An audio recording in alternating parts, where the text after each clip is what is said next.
So in my last video, you guys saw that I got ripped off the side of the GP, and I'm blaming that largely part to the seat cover being so slick, especially when it's wet. So today we're going to fix that by installing an aftermarket seat cover on the GP and the Sea-Doo rxp-x. We're going to knock them both out at the same time, and this is actually going to work out pretty well because on the GP it's got a type of seat cover where the factory one needs to be removed and the Sea-Doo does not. So no matter what kind of seat cover you'll be ordering from us, we're going to show you how to install both kinds today, and I've actually never installed one of these before, so we're going to figure this out together. It's not rocket science, it's not going to be too hard, and if I can do it without ever having to do it before, then you guys could absolutely do it too. Right now I got both the seat covers sitting outside in the sun just so they could get a little hot because we will be needing to stretch those and it'll make it a little easier, and I'm probably going to start with the easiest first, and that's going to be the GP. The Sea-Doo's got a lot of contours in it, so we're going to go ahead and give it a shot on the GP first. So I've got a pneumatic staple gun with 3/8 staples in it. This is going to make the job super easy.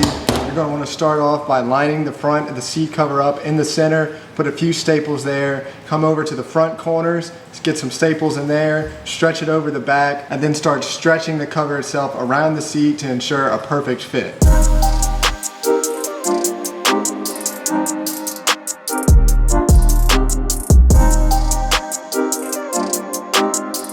So this one's done, the back portion of the seat. Now we got to go in the front portion. This actually turned out really well. It looks like factory finish and much more grippy too. We're going to move on to the front section, and that one, the factory seat cover, will have to come off. To get out the stock seat cover, we're going to have to remove all of these staples, and I'm just using a flathead screwdriver and a set of pliers to pull all of these out, and then we can go ahead and start with getting the new one on.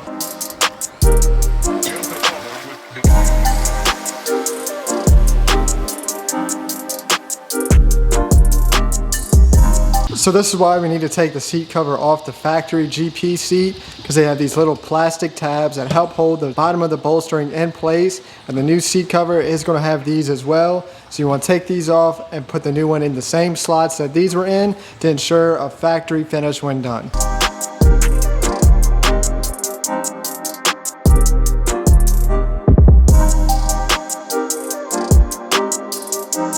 So the Yamaha seat cover is done. It wasn't too hard, it was actually pretty simple, and the result is absolutely amazing. This seat cover looks much better, it gets rid of all the green, and right here it's got so much extra grip where you need it the most.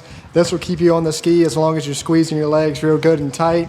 Even when it's wet, it doesn't fail to lose grip. So now that that one's done, we're going to move over to the Sea-Doo rxp-x, and we're going to do that seat as well. I'm going to start off with the rear seat, and this one should be pretty easy, just like the other ones that we did, especially with how small it is. So we're going to go ahead and get right to it.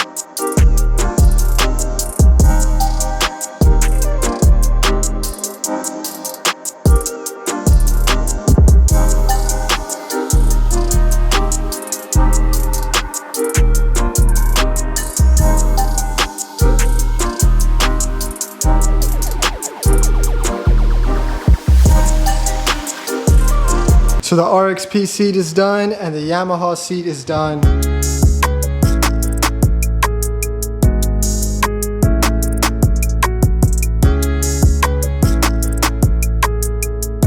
Both of these two were pretty easy. You do have to do some stretching, and it does take some working to the seat covers.